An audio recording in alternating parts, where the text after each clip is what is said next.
The fuel pump side, I'm gonna take all 4 screws out. I speeded it up so you could take and not have to wait and wait and wait and wait and wait for me to get all these apart.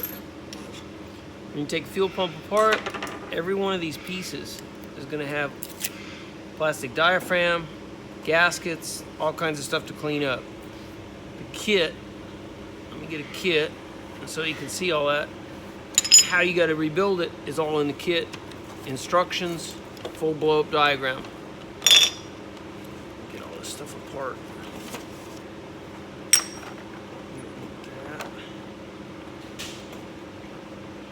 One of the Mikuni kits. I don't use aftermarket kits at all. I use the Mikuni kits only, just for everything matching, fitting, all the pieces match. This fuel filter is real critical. You'll get new ones in the kit. A lot of them will be clogged. Sea-Doo is real bad about the fuel lines clogging that up. But we'll get all this stuff out.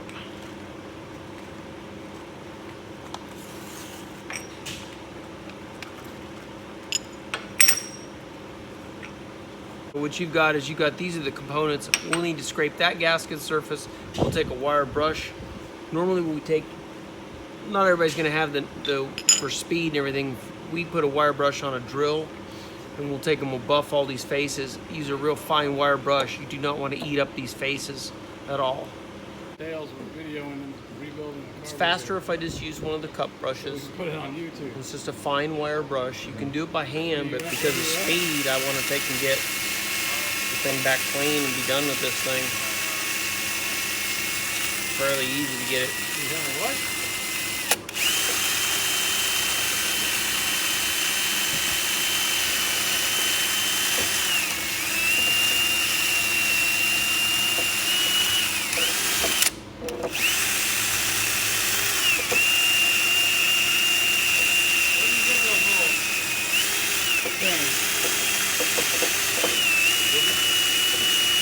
Little cup brushes. Is that a Harbor Freight These are item? they're 1/2-inch cup brushes. Fine. They're 1/2-inch cup brushes and they're fine wire. There's a lot of different thicknesses. I don't mean. Cup brush. Yeah, I call them cup brushes, but if you didn't have that, you can use little hand ones and just it just takes. You do a lot of them in production. It takes forever.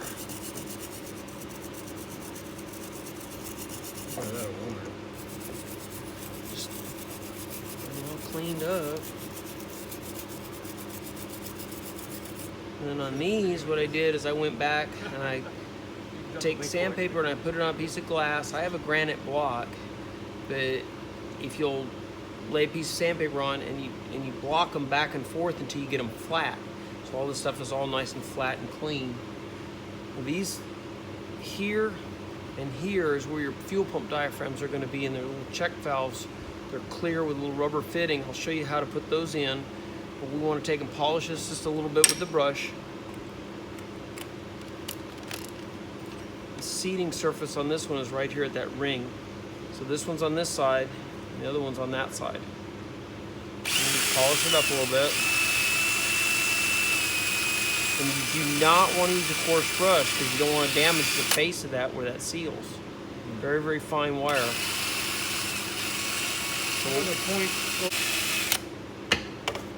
I'm gonna get some. I just use hand spray carburetor cleaner, and when we're putting these pieces back in, I'll give you an example. The Mikuni instructions, I've had a lot of customers bring them in where they'll damage the little rubber. Got a little rubber piece here that holds the fuel pump check valves in. So when you're putting these in, I'll show how to put them in where you don't damage with the little rubber. They'll have a round detent tool that they'll push in the center. I'll show you how we'll get them in. I need to go clean these with carburetor cleaner and then come back to putting these in. So let me get these cleaned up, washed out. And then I'll have to clean the carburetors too also. So now we got clean pieces. Diaphragm deal. And there's paint on them or dye on them. One side, not this side. And that's, they want it that way down. They want the paint up or the dye up. So I set it there on that I'll take this rubber piece here. Makuni will show you how to put it in where you're smashing in the center of it. I've had so many customers mess them up. I went back and I was like, how are you doing this? So I just use, I've got some dental tools that are real tiny, but you could make any kind of probe. I'll lean it outside like that, and I'll try and push it in a little bit at a time so that you don't damage the plastic diaphragm and you don't damage the rubber. You put a little pressure on it, and it'll start going through a little at a time. Once it kind of goes through a little bit, you can take your thumb sometimes and roll it. It'll walk through. This one's not going through as easy as it should, but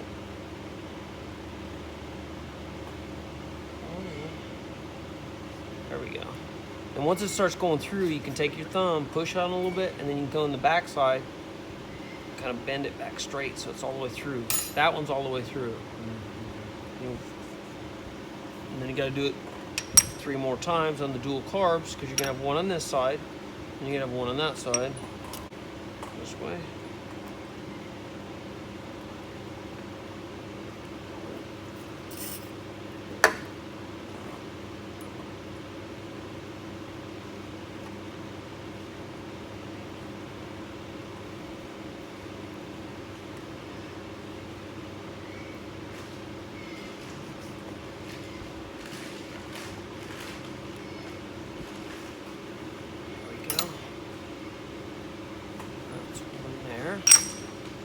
This one here.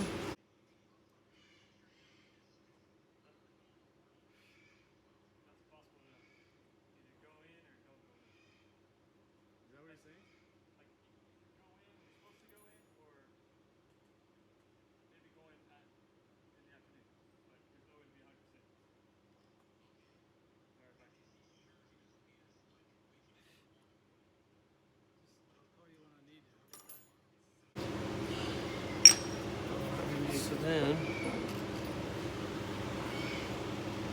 if you go way back in carburetors, they did the gaskets. They'll send you a gasket with a bigger hole here and a smaller hole. The smaller hole is the newer one. But the big hole is for really, really old, like first generation. We don't use it. And then there's also a gasket that has the big hole in it, and we don't use that. That'll be in the instructions also when you buy the kits. You need 1 fuel filter. Where are they at? There's one of them. There we go. Fuel filter, O-ring, small hole rubber diaphragm. You'll have, yeah, look at my chart too. Make sure I get them all in the right order. And that's the tool I was talking about. They show that they're using the blunt tool. Yeah. I haven't found that to be a good way to do that. They break them up. They punch all the way through it. But anyways, you'll go, let's see, that's the paper gasket. We're not using that, we're using this version here. So it's gonna go rubber O-ring, rubber gasket, meter diaphragm, like that. This. And you're gonna have, after that you should have a rubber O-ring like that. You're gonna have one like this. Paper. And I've been spraying these with WD-40, so the next time when it comes through, because I'm married to this thing forever, that I don't have, whether you own it or somebody else, it seems to come back. So in 20 years, I have to do this. Maybe the gasket will come off a lot easier. I have a little WD-40 on it, just keeps it from sticking. Put that back on like that. And that's the fuel pump side. For one, we'll put the other fuel pump side, and then we'll go to the other side. These cars both have fuel pumps, right? There's Yeah. some that don't have dual fuel pumps. Some don't have dual fuel pumps. Some will have a slave carburetor and one fuel pump and a slave carburetor. They don't always have fuel pumps on both carburetors. So we'll get rid of this gasket here and put this in. Get rid of that diaphragm. We didn't put this diaphragm in. There, filter, plate, O-ring, clear, WD, and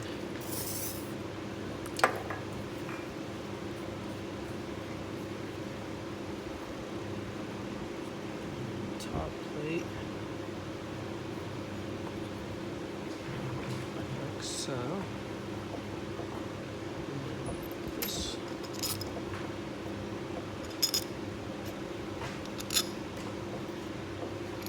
The old ones look bad, or just Diaphragms, or the diaphragms are pretty beat up, but it's usually corrosion, the stuff that gets in them, or these filters will get clogged. Little bitty filters will get all clogged up.